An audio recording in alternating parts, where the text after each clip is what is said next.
Salut à tous, une carrière démarre sur Pro Cycling Manager 2021.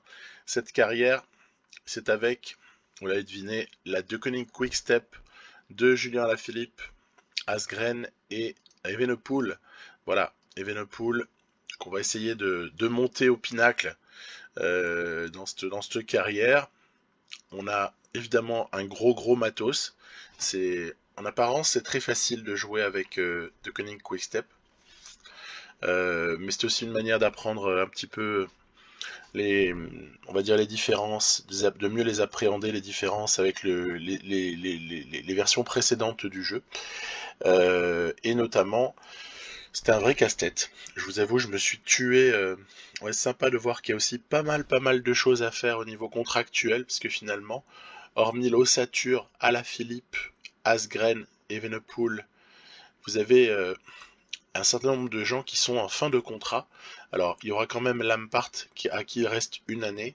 Il y aura également Van Sevenant et Michael Morkov.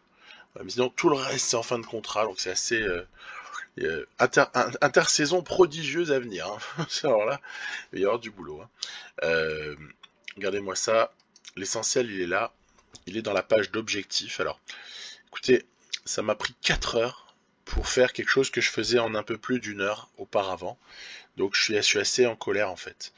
Je suis en colère parce que la disparition de la possibilité ici de gérer, vous savez, les trois petits plus, les deux petits plus, le plus et le zéro pour les semaines de coupure. C'est-à-dire en gros l'incapacité de gérer manuellement les formes d'entraînement me frustre.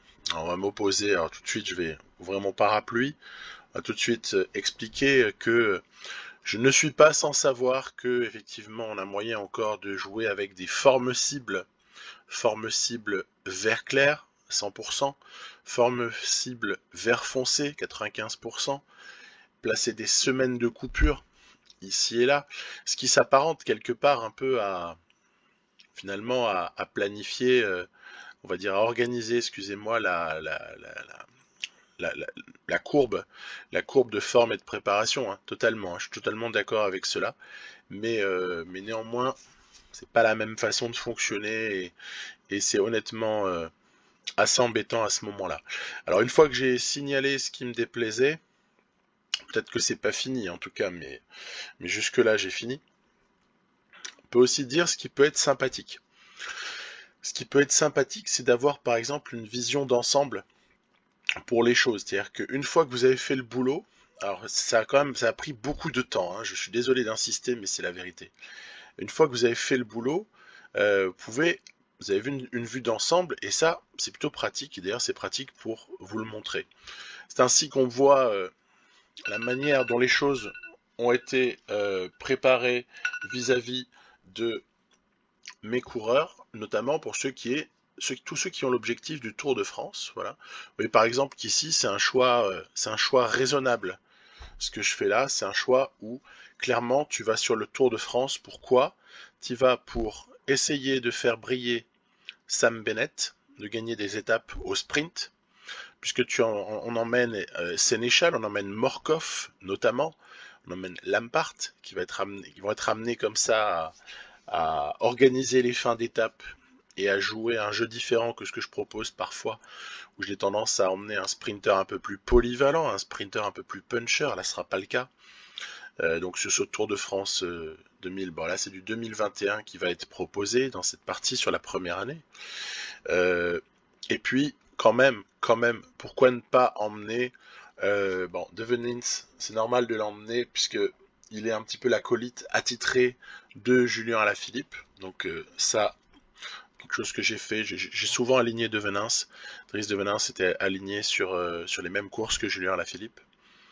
Et puis après, c'est vrai que on ne peut pas se priver du talent de Casper Asgreen, ni même des opportunités qui pourraient se présenter pour quelqu'un comme Zdenek Stibar, dont l'âge nous laisse penser aussi que l'obsolescence pourrait être proche.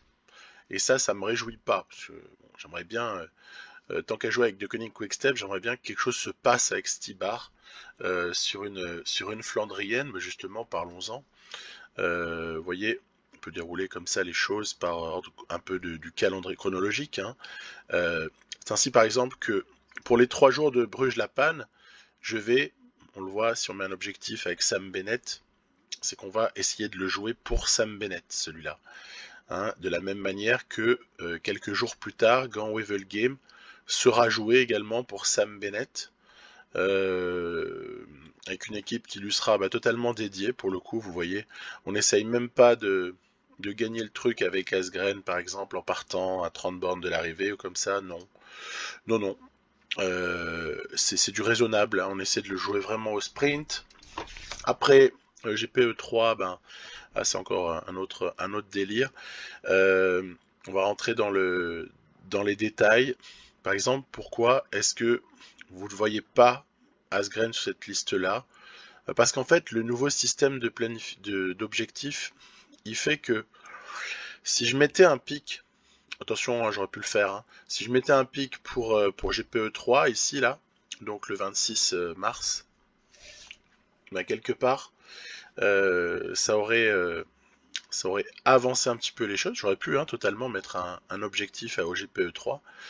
Mais comme je tenais à garder une forme à 95 ici sur Tirreno et Milan-San Remo, et que je vise vraiment, honnêtement là, avec ce coureur, je vise vraiment le Tour des Flandres et Paris-Roubaix. Hein. Il y a même pas d'hésitation. C'est deux cibles, hein. Tour des Flandres, Paris-Roubaix. Le reste est beaucoup moins important pour moi par rapport à Casper Asgreen. Vous voyez par exemple aussi, tiens, troisième partie de saison, on va lui faire viser les championnats d'Europe, que ce soit en contre-la-montre ou en ligne. Hein. Voilà un exemple de petite répartition des choses. Vous remarquerez que sur Omloop, par exemple, je lui ai pas demandé une forme à 95 parce que j'avais envie de tenter autre chose et notamment de tenter du Ballerini sur Omloop, histoire pour le clin d'œil, hein, parce qu'on a tous en mémoire la perf de Ballerini. Puis c'est aussi sur le vrai Omloop 2021, puis c'est aussi l'occasion de répartir un peu les sprinters, parce que quand vous avez un effectif tel que celui-là, vous voyez ici, caractéristiques de base, vous avez des sprinters quand même à gogo. Hein. C'est-à-dire que Sam Bennett, c'est quand même le sprinter numéro 1 clairement de l'équipe. On a vu que Ballerini, en fait, avec un bon train, était capable d'être emmené vers de jolies victoires. Et après, vous avez encore Jacobsen, vous avez Cavendish, le vétéran, vous avez Hodge, hein, et puis après, on est plus sur un poisson pilote de type Morkov, même Steimler peut être considéré comme tel. Voilà. On a vraiment un matériel de qualité ultime pour ce qui est de mener des trains et emmener des victoires au sprint. Donc ce sera un des objectifs de la partie. On ne peut pas ne pas parler de Julien Alaphilippe, pour lequel j'ai essayé d'adopter un type de montage, on va dire, raisonnable.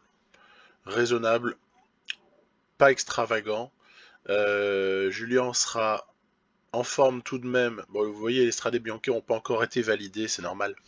Parce que par défaut, De Koenig Quick-Step ne participe pas au Strade Bianche.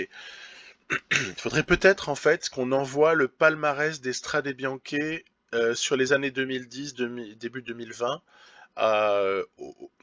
aux gens qui ont fait ça.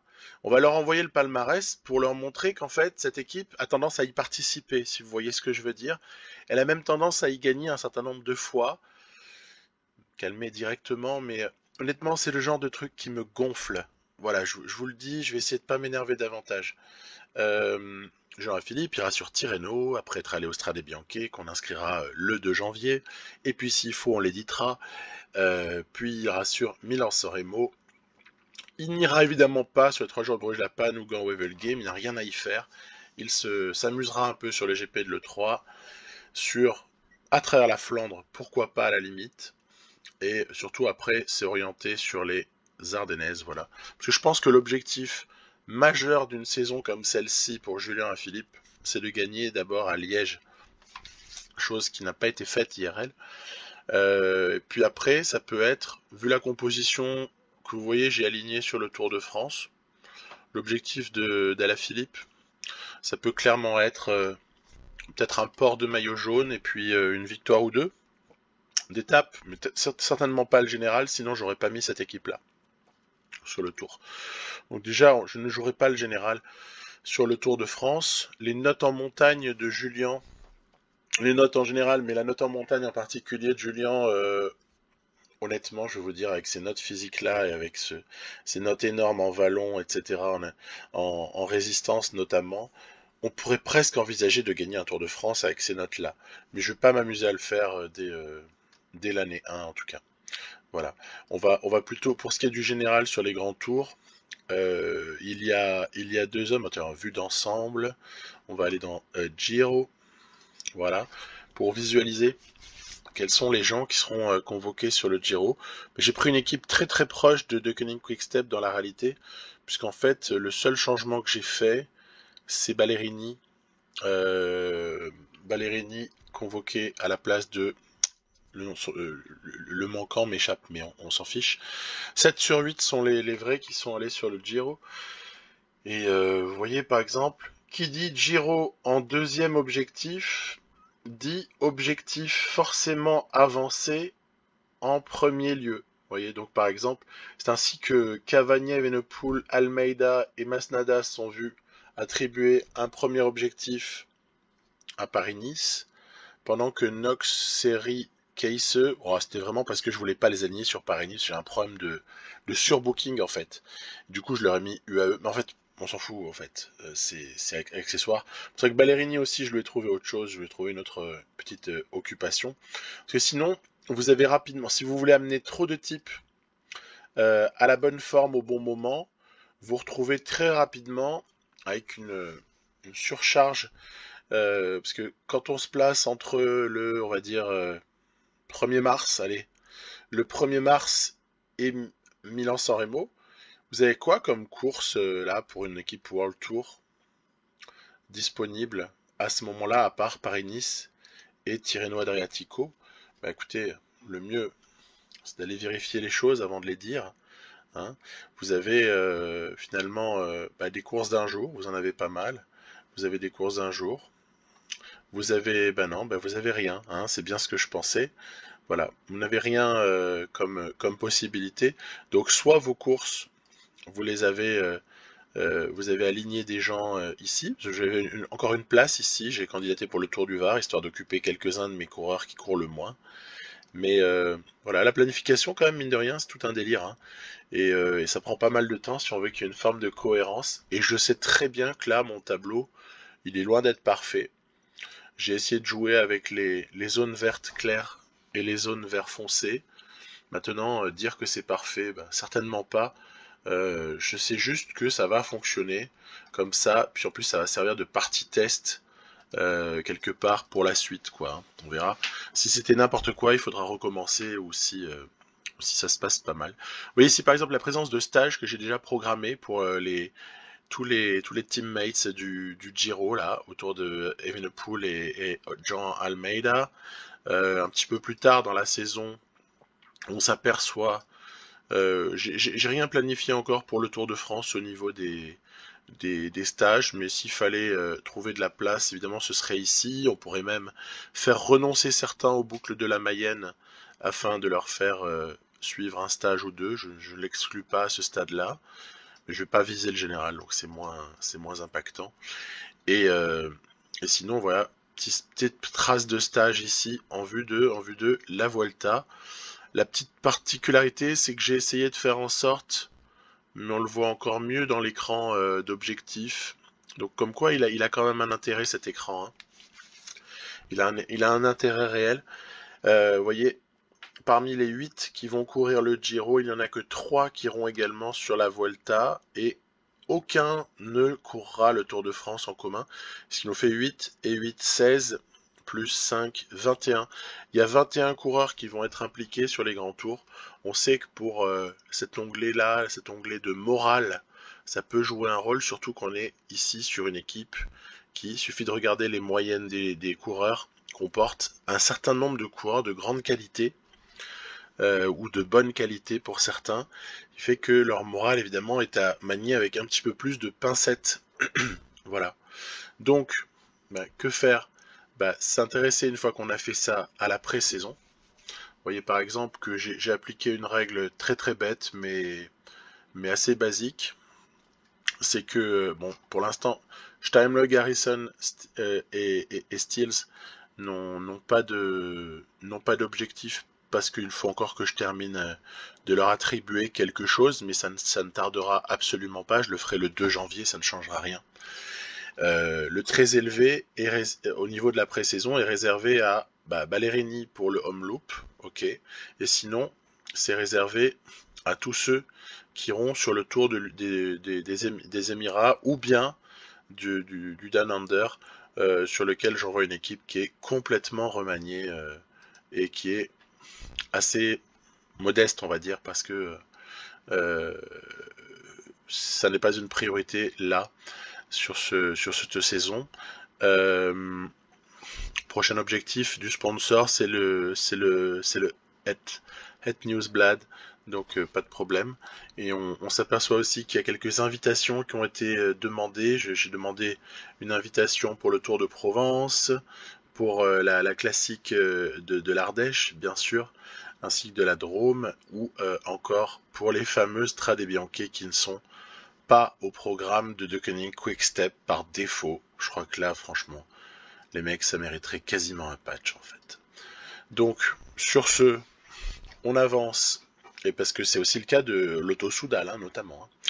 Donc, moi je trouve que par contre, ce qui se passe le 2 janvier, là, au niveau du Research and Development, là, n'est franchement pas capital. Pourquoi ça mériterait pas un petit lifting, ça aussi, plutôt que nous changer les manières de planifier les choses, en ne faisant pas vraiment gagner de temps, hein, je sais pas, voilà. C'est là encore un avis. Voilà, on va par exemple, vu que moi je prends souvent le modèle le plus ancien en fait. Vous voyez, je prends le plus vieux modèle disponible, je regarde un peu, je vois fiabilité médiocre. Donc là, on pouvait hésiter entre Shiv et Venge pour ce qui est des cadres, mais bon, par exemple, modification majeure, voilà, 40 jours. Et au niveau des roues, c'est pareil, un petit peu le même procédé. Moyen en fiabilité, en ressenti, ça date de 2019. Pourquoi ne pas s'intéresser à faire finalement du développement uniquement sur l'aérodynamisme, hein, ça veut dire qu'en gros on est sur des modèles qui seront utilisés sur les contre-la-montre. Donc voilà, c'est là-dessus que j'ai mis, mais c'est pas tellement ça le plus important ce jour-là. Alors pareil, il y aurait beaucoup à dire. Ce serait sympa de ne pas nous mettre trop d'infos qui honnêtement spam quoi. Hein. On est d'accord. Là, j'ai mes stages qui sont réservés. D'accord, ça, oui, ok, pas de problème. Je vous les ai montrés. Réponse des organisateurs. Attention, là, tu trembles. Ouf! Rien n'a été refusé parce que c'est une équipe très renommée. Ce qui veut dire qu'on va être à même de pouvoir terminer notre planification, vous voyez. Terminer notre planification avec la possibilité de rajouter les Strade Bianche comme un objectif, également la possibilité de remplir tout ça, puisqu'on se retrouve ici, vous voyez, avec Provence, qui va pouvoir être attribué, et avec quelques classiques intéressantes de début d'année. Moi j'ai pour coutume, par exemple, de systématiquement aligner sur les Strade Bianche les types, en tout cas personne qui n'ira à Paris-Nice, mais plus généralement voilà, les gars qui vont aller sur Tirreno quelques jours plus tard. On notera dans cette équipe quelques coureurs qui sont fort intéressants, type Honoré qui est en progression, Bagioli qui est aussi quelqu'un qu'on peut regarder avec intérêt, un puncher fort intéressant. Il nous a montré de belles choses. Manifestement, ce type a de l'avenir aussi, de même que Maori Van Sevenant. Il y a vraiment quelque chose d'intéressant aussi sur les jeunes en fait dans cette équipe là. Voilà. Donc que dire si ce n'est que quand même je ne peux pas m'empêcher de dire un mot sur ce que je vois là. Donc, je suis ton adjoint, machin, nanana, très bien, très bien, très bien. Vas-y. Forme et suivi des coureurs. Forme et suivi des coureurs. Donc, la forme, elle progresse grâce au travail apporté par des entraînements intenses et des participations aux courses. Donc, c'est ça qu'on ne peut pas paramétrer. La fatigue, bien écoutez, correspondant à 0, la semaine de coupure correspondant à 0 dans la plage planification, mes chers amis, si vous pouviez peut-être juste mettre à jour votre tuto de début de jeu là, votre conseil, parce que le 0 on peut plus en fait, on peut plus le faire. Donc merci d'arrêter de nous brancher. Enfin voilà, hein, j'ai du mal à m'en remettre, vous l'avez compris. Mais on va essayer de faire contre mauvaise fortune bon cœur et puis continuer un petit peu à boucler ça avant d'envoyer la suite, évidemment, puisqu'on a envie de voir la suite. Donc j'ai été un petit peu vite, je vous ai fait un peu de montage pour la suite, parce qu'il y a quelques courses comme ça à remplir, et puis comme ça on est tranquille jusqu'à quoi ? Fin juillet, au moins. Je me suis infligé une bavante de 4h30, mais au moins j'en ai pour 6 mois, j'en ai pour 7 mois. Voilà, petite adaptation. Rien à redire de plus par rapport à ce qui a été fait précédemment, simplement des petites adaptations. On file du coup quelques petits objectifs à ceux que j'avais oubliés, c'était Stills, Steimle et Garrison.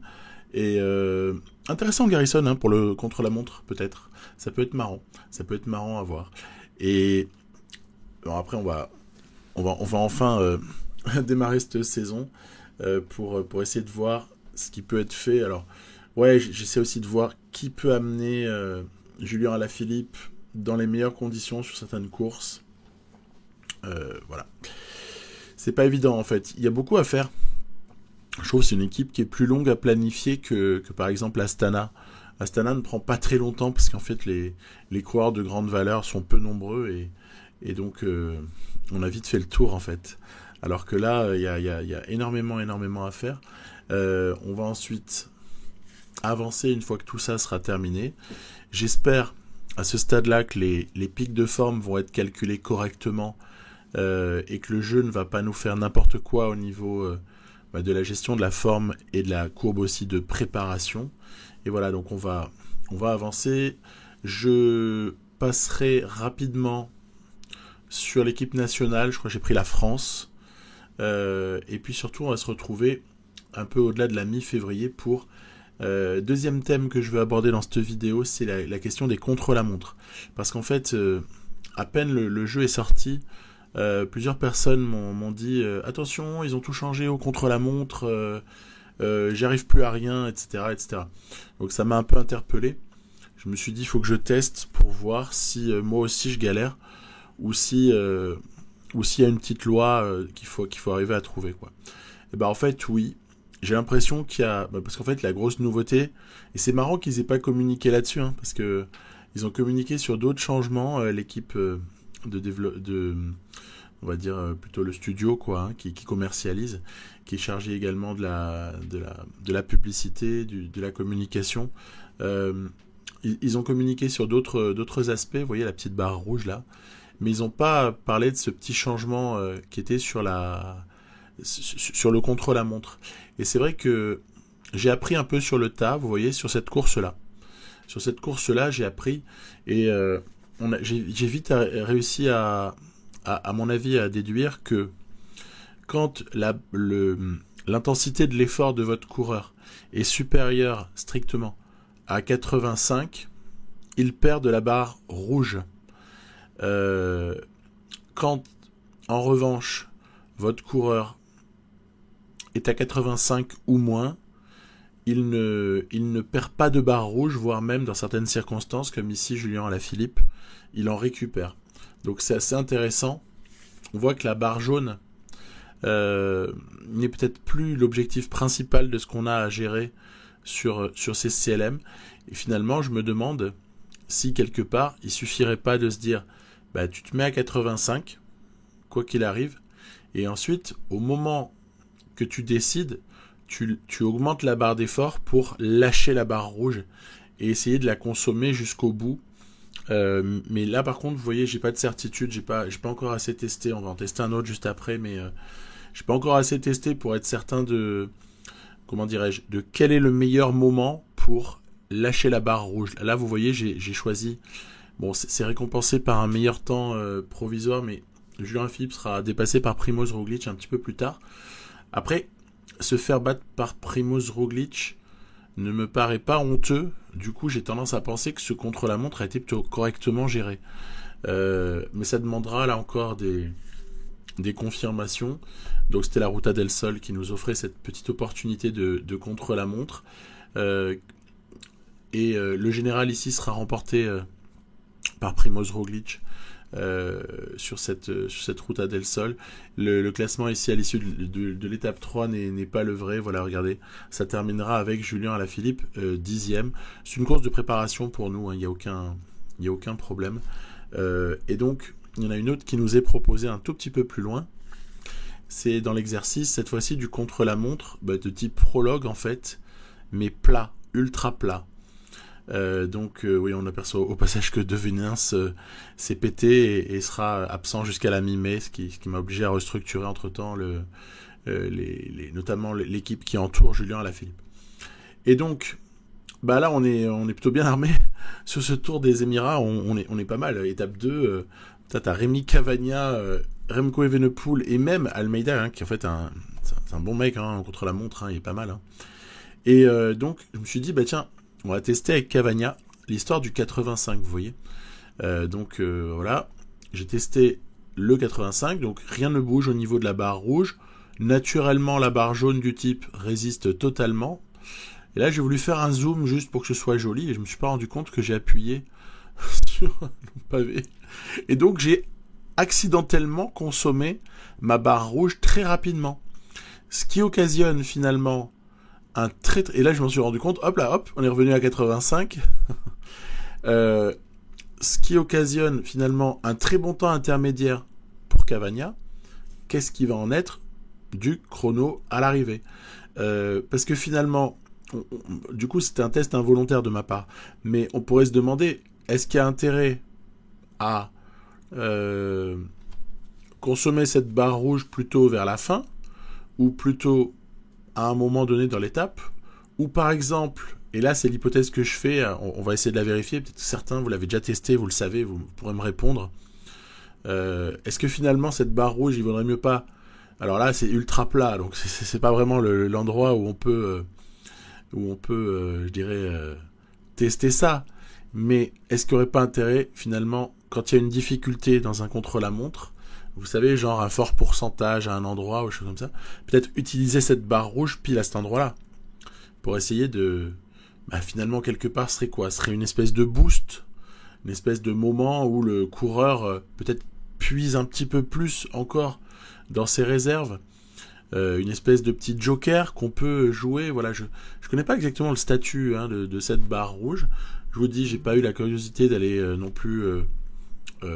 fouiller sur internet, je me fie juste à mon ressenti là comme ça en test en course, et donc voilà, n'hésitez pas à me donner vos ressentis par rapport à ça, mais vous voyez ici par exemple j'ai choisi d'utiliser une barre, j'ai fait une utilisation longue de la barre rouge sur les derniers kilomètres en le mettant Evenepoel à 88, qui faisait piocher dans la barre rouge, mais finalement pas tant que ça. Bon, en l'occurrence ce chrono ne m'a pas... c'est normal que Affini, à la limite, s'impose. Je suis un peu déçu pour Cavagna. C'est quand même un peu dû à ma petite manipulation malheureuse avec le pavé numérique, là, au moment où je voulais zoomer sur le joli maillot de Rémi. Et on se retrouve, du coup, vous voyez, avec Edoardo Affini devant Thomas. L'intrus, ce serait Anthony Roux, en fait, parce que sinon, on n'a que des experts. Là, et l'autre intrus pourrait être Pierre Latour, à la limite, il a prouvé qu'il savait rouler, quoi. Voilà, bon, ça vaut ce que ça vaut. En tout cas, il y en a qui ont perdu gros, mine de rien, sur cette étape. Je pense à Bernal, je pense à tout un tas de coureurs. Même, vous voyez, Pogacar, il avait pris cher. Geraint Thomas a vraiment tapé un grand coup sur celle-là. Et voilà. On passe à la suite. Et la suite, c'est évidemment... j'avais quand même pas à vous proposer un épisode de Cunning Quickstep sur cette partie de saison là, sans jouer une classique, faut pas non plus déconner. Et donc, on va jouer le home loop, celui que je vous ai promis vouloir jouer pour l'ami Ballerini, bien sûr. Hein, donc on va essayer de tenir parole sur les engagements. On le joue pour Ballerini, entre guillemets, quoi qu'il arrive. Alors les petits soucis de santé de Stybar et de Lampart ne sont pas énormes. Ballerini est sur du plus 3 prévisionnel, ce qui est plutôt assez sympa. Et puis vous reconnaîtrez également, outre la présence de grands noms qu'on aura le temps d'évoquer, un variant 2013 de Het Nieuwsblad. C'est un variant 2013. Le jeu l'a élu un peu, vous savez, aléatoirement quand vous sur une database donnée, il va vous générer des variants en fait, de façon totalement aléatoire et donc c'est pas toujours, voilà, si je suis en 2021 sur le calendrier, et on va pas toujours me mettre les courses 2021, surtout quand finalement il n'existe pas un variant 2021 pour Home Loop. Vous voyez ce que je veux dire? Le jeu utilise un variant autre. Donc là, il va vous en générer un aléatoirement. Ça a été le 2013. Alors, que dire de cette course? Que déjà, on a été récompensé pour notre pic de forme de Davide Ballerini. Ensuite, les blessures légères, ou en tout cas les petits pépins de santé, surtout, parce que je crois que c'est un petit rhume pour Lampart, et pour Stybar, nous font peut-être un petit peu avoir quelques doutes sur la tactique, sur les deuxièmes options, si jamais ça se passait mal pour Ballerini, surtout que, vous voyez, la petite échappée sympa avec Colbrelli, Edward Theuns notamment, Dylan Van Baarle, surtout que Casper Asgreen, lui pour le coup a arrêté d'une mauvaise forme du jour, et puis en fait ici, on est loin, on est à 50 bornes de l'arrivée, vous voyez, ça va sortir, et c'est du lourd qui sort, c'est Seb Van Mark, c'est Oliver Nassen, c'est Peter Sagan, c'est évidemment Wout van Aert. On a aussi entreaperçu Marcus Burghardt. Ici, c'est Tennyson, c'est rigolo, qui contre pour essayer de rejoindre le groupe. Mouais. Allez, ça va, parce qu'il est rentré, vous voyez. Finalement, c'est pas une si mauvaise opération. Mais au début, j'ai halluciné, vous savez, je me suis dit, non, mais attends, non. On va pas avoir un Jumbo-Visma quand même qui va rouler sur Van Aert, faut pas déconner non plus. Ça va, c'était pas le cas. Et bon, après, ils sont partis d'un peu loin et je pense pas que le coup était voué à aboutir à ce stade-là. C'était un petit peu... Mais ça repart, regardez. Hop, ça retente. Donc, je vais être franc, j'ai bien aimé le scénario de cette course parce que l'IA a vraiment proposé des choses intéressantes. Ça n'a rien à voir avec le home loop que j'avais déjà joué pour tester un petit peu le jeu il y a environ une semaine, où j'avais, je crois, joué une fois avec Astana, une fois avec Bahrain Merida, et à chaque fois c'était vraiment pourri les scénarios. Les scénarios proposés par le jeu étaient vraiment dégueulasses. Et là, en l'occurrence, allez, c'est pas si mal. Je trouve qu'il y a de l'offensive, il y a des tentatives. Regardez qui est l'homme en tête là-bas, qu'on aperçoit presque, qu'on n'aperçoit plus là présentement. Et il y a un homme en tête avec un maillot jaune là qu'on connaît pas mal, je crois, dans le cyclisme. Wout van Aert s'est fait la belle, et les 4 autres se sont un petit peu relevés, et donc, on se retrouve en situation, bon, il reste un peu moins de 30 bornes, on se retrouve quand même en situation où Van Aert devant, il faut surveiller. En plus, il y a des gens pour rouler. Donc, je vais me mettre un petit peu à rouler collectivement, là, sauf Ballerini, bien sûr,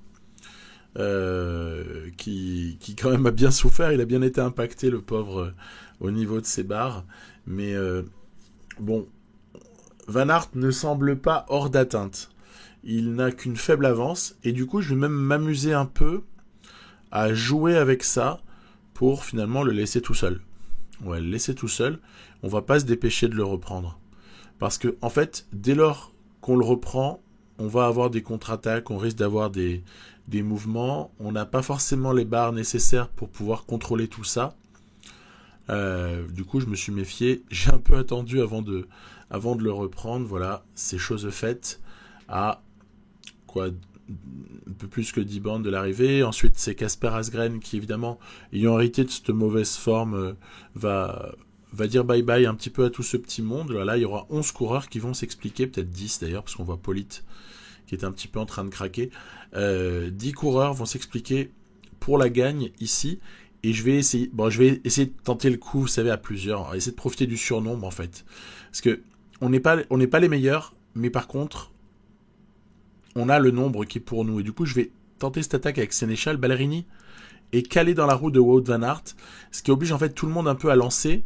Et par chance, Ballerini et ses qualités de sprinter vont nous permettre d'emporter la mise. Et honnêtement, ouf, c'est pas passé loin.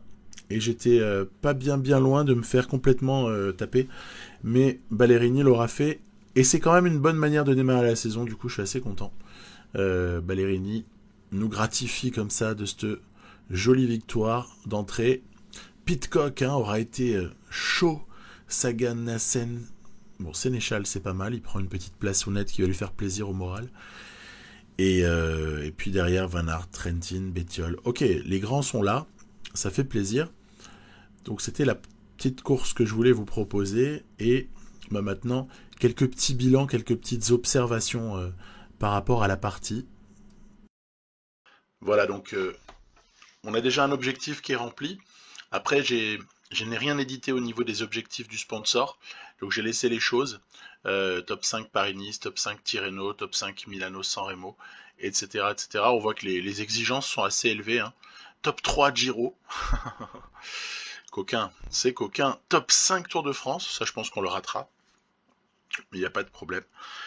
Et puis sinon, pour ce qui est d'intéressant, c'est évidemment, alors, premier volet de ce qu'on peut remarquer, c'est évidemment les évolutions des pics, hein. On s'aperçoit que par exemple, Jean-Philippe, il a encore pas mal de boulot, hein, à fournir, mais il y aura pas mal de jours de course également avant de pouvoir être, je dirais, sous pic au moment des Ardennaises. En revanche, pour Cavagna, avec un objectif Paris-Nice, le pic de forme, il va être atteint. Ça veut dire qu'en termes de nombre de jours de course, il n'y a pas de problème.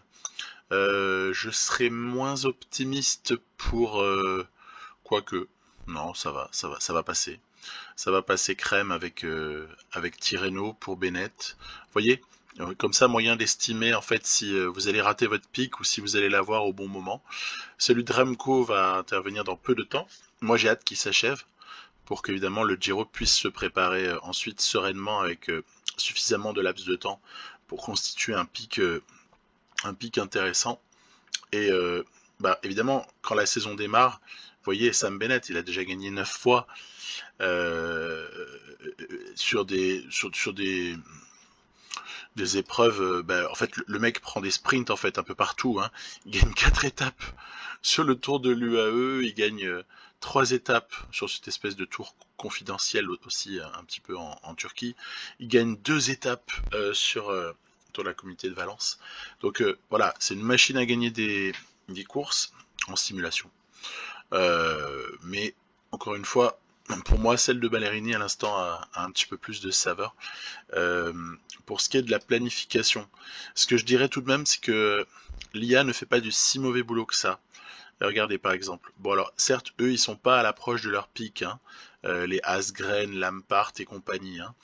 Mais quand vous voyez donc l'équipe de Flandrienne, honnêtement, les courbes de fatigue sont très basses et les courbes de préparation commencent à être très intéressantes puisqu'on touche à 95, le seuil où les caractéristiques sont impactées positivement.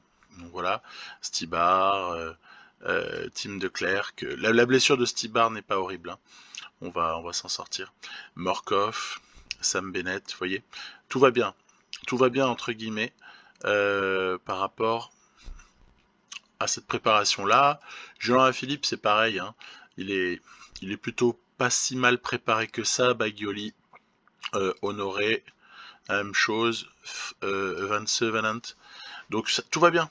Tout va bien. Et pour ce qui est par exemple d'une courbe comme celle de Remco qui va arriver bientôt à son pic, là encore il n'y a pas vraiment de drame. Pareil pour John Almeida. Donc ça va. Honnêtement, j'ai pas l'impression qu'on soit forcément dans une situation catastrophique. Un petit mot, c'est le deuxième point. Ouais, c'est Einer Rubio qui a gagné la Faune Ardèche classique. C'est pas tellement ça que je voulais vous montrer. C'est surtout... attends, on va plutôt aller voilà, sur Homeloop. Parce que, en fait, l'ami Wout van Aert, bon, on ne fera pas de commentaires sur les notes, parce que pour moi, elles sont méritées, en fait. Je les trouve hyper méritées, y a rien à redire. Non, c'est surtout il est déjà un début de saison où, regardez, en fait, ce qui est rigolo, c'est qu'il a gagné à San Juan. En fait, il a tout éclaté à San Juan. Pourtant, on sait que le profil de San Juan, il y a quand même cette étape-là, quoi. Vous voyez? Donc, bon, ok. Ensuite, sur le Tour de la Communauté de Valence, bah, il fait finalement, il explose sur l'étape numéro 4, mais là encore, il est très très présent dès le début de saison. Ça court beaucoup. C'est ça que je voulais dire en fait. Ça gagne encore un chrono ici, là, sur le Tour d'Algarve. Ça court pas mal. Et en début de saison, donc moi je peux pas m'empêcher d'avoir des petites inquiétudes par rapport à la suite, hein, vous voyez. Roglic, lui, a été raisonnable. Il a couru en dilettante à Antalya. Bon, allez, on va peut-être aller regarder un dernier. Ce serait du côté d'Ineos, du team Ineos. Faut que j'arrive juste à les trouver, voilà. Sur Café Bernal, sur ce début de saison, on voit déjà une 3e place. Oh bah voilà, il n'a pas été mauvais, mais il ne s'est pas forcément imposé jusque-là, à part sur l'étape 5. Vous voyez quand même, Van Aert, il a quand même tapé Bernal sur le général de San Juan, quoi. C'est un peu choquant quand même, hein. C'est pas comme si on nous avait dit que les simulations se passeraient de manière plus réaliste. Voilà, et puis lui, il a gagné le Tour des Émirats Arabes Unis, Geraint Thomas. Bon, voilà. Donc, ça démarre sur les chapeaux de roue. Les mecs sont chauds comme la braise en ce début de saison. Ah, 2e de ce fameux tour-là pour Pidcock, qui a aussi été présent sur Down Under. Down Under qui a été gagné par Tadej Pogacar. Et oui, parce que lui aussi, il fait un début de saison où il est hyper actif. Il a même gagné le Grand Prix cycliste la Marseillaise. C'est-à-dire que les mecs sont quand même alignés sur des courses où honnêtement, allez, faudrait pas qu'ils y soient, quoi. Il faudrait pas qu'ils y soient. Voilà, la petite remarque. En attendant, les petits Deceuninck Quick Step vous saluent bien. On a du boulot qui commencera déjà à Kurn, avec ensuite les Strade Bianche. Puis là, il va falloir les jouer, hein, Paris-Nice, Tirreno, hein, ça va être le menu de ce qui va suivre. Voilà, j'espère que la prise de contact avec le jeu se passe bien de votre côté, ou en tout cas pas trop mal. Et puis je vous dis à très vite pour la suite.